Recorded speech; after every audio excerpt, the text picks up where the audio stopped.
جو ہمارا آج پرفیوم لانچ ہونے جا رہا ہے اس کا نام بھی 295 ہی ہے۔ سیکشن 295 اے بی اور سی یہ اتنا خطرناک قانون ہے کہ آج رجب بٹ پاکستان کو چھوڑ چکا ہے۔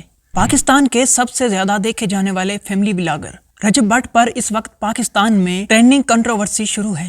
جہاں عام لوگوں نے احتجاج کیا تو وہیں پر علماء کرام نے بھی پولیس اسٹیشن میں FIR درج کروائی۔ آئیے جانتے ہیں رجب بٹ اور سیکشن 295 کا آپس میں کیا تعلق ہے۔ رجب بٹ نے اپنے ایک ولاگ میں کیا کہا، پہلے یہ سن لیں۔ نہیں وہ پھر میرے استاد پہ بھی وہ دفعہ لگی تھی، استاد کے سر پہ بھی تھی 295، میرے سر پہ دو ہیں 295 اے 295 سی۔ 295 اے بی اور سی کیا ہے اور رجب بٹ کا استاد کون ہے کہ جس پر 295 لگ چکا ہے؟ دراصل رجب بٹ سدھو موسے والے کو اپنا استاد مانتا ہے۔ سدھو موسے والا نے اپنے ایک گانے 295 میں مسلمانوں اور اسلام کے خلاف الفاظ کا استعمال کیا تھا۔ اس کا یہ گانا 295 کے نام سے مشہور ہے۔ اب رجب بٹ جو کہ سدھو موسے والے کا فین ہے اپنے آپ کو اہل بیت کا غلام دکھاتا ہے، حالانکہ لوگوں کو اپنی فیملی دکھانے والا اہل بیت سے بہت دور ہے۔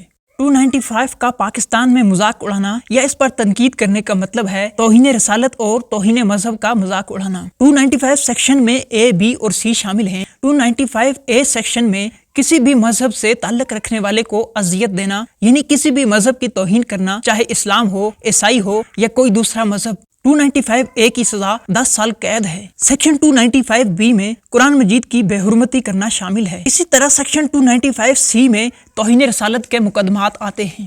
حضرت محمد صلی اللہ علیہ وسلم کی شان میں گستاخی کرنے والے کو سیکشن 295 سی کے تحت سزا دی جاتی ہے، جو کہ عمر قید یا سزائے موت ہے، اور ساتھ جرمانہ بھی شامل ہے۔ 295 سی کے اندر آنے والے افراد چاہے لکھ کر توہین رسالت کریں، چاہے بول کر کریں، چاہے سوشل میڈیا پر کریں یا کسی بھی طرح سے پیغمبر اسلام کے خلاف تنقیدی الفاظ کا استعمال کریں، وہ سب 295 سی سیکشن میں آتے ہیں۔ رجب بٹ نے نہ تو توہین رسالت اور نہ ہی توہین مذہب کیا ہے، لیکن 295 کا قانون پاکستان میں اتنا حساس نوعیت کا ہے کہ اس پر تنقید کرنا یا اس کا مذاق اڑانا پاکستان میں عوام کے جذبات سے کھیلنا ہے۔ رجب بٹ کوئی تعلیم یافتہ آدمی نہیں ہے اور نہ ہی اسے قانون اور اس کی حساسیت کا کچھ پتا ہے۔ بہرحال اب رجب بٹ نے اعلانیہ اپنی لاعلمی اور غلطی کا اعتراف کر لیا ہے، اس لیے اب ایسے شخص کو معاف کر دینا چاہیے جو جاہل اور لا علم ہو، لیکن جس کا دل چاہے وہ اسلام کی ناموس کا مذاق کرے، عوام اس کی بھی اجازت نہیں دے سکتی۔ رجب بٹ نے ایک ایسے موضوع پر لب کشائی کر دی ہے جس پر ہر کوئی 100 بار سوچتا ہے۔ بہرحال اللہ اور اس کے رسول معاف کرنے والے ہیں۔ رجب بٹ عوام کے سامنے اس طرح سے نہیں آ سکتے جیسے وہ پہلے آتے تھے۔ دوسری طرف ایک سچ یہ بھی ہے کہ پاکستان میں آپس کی دشمنی کو مذہب کا رنگ دے کر لوگوں کے سامنے کسی شخص کو مجرم بنا کر بہت سارے واقعات کروائے جا چکے ہیں۔ اس معاملے میں بھی رجب بٹ کے مخالفین مذہب کا استعمال کرتے ہوئے